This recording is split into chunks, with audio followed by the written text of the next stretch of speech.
obviously, you can argue with tobacco and it being a vile, type industry and disgusting and gross and killing, millions of people a year.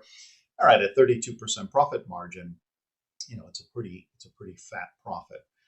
But forget about tobacco because it has some questionable ethics and morals around that industry. Entertainment software, 27.4%. Retail REITs at over 25%. Diversified companies like Berkshire Hathaway or Honeywell, 25% profit margins. Rail transportation at 24%.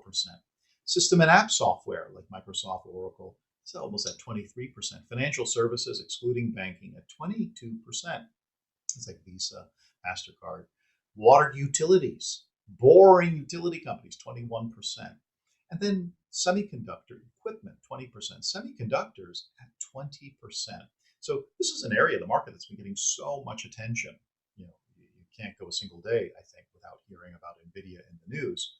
And when you look at their profit margin, for this particular industry, it isn't that particularly compelling. I mean, we know oil and gas, okay, at 19.5% profit margin, very capital intensive, heavy equipment, machinery, people required to get the black gold out of the ground.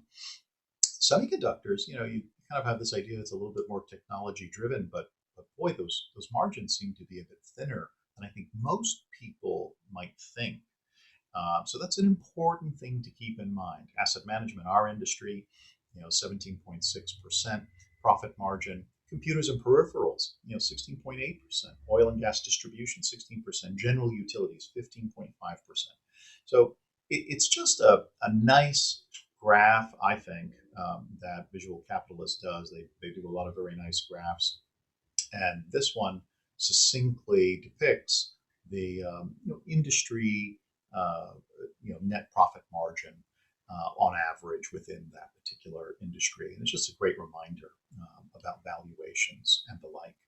So with that will conclude this month's video update.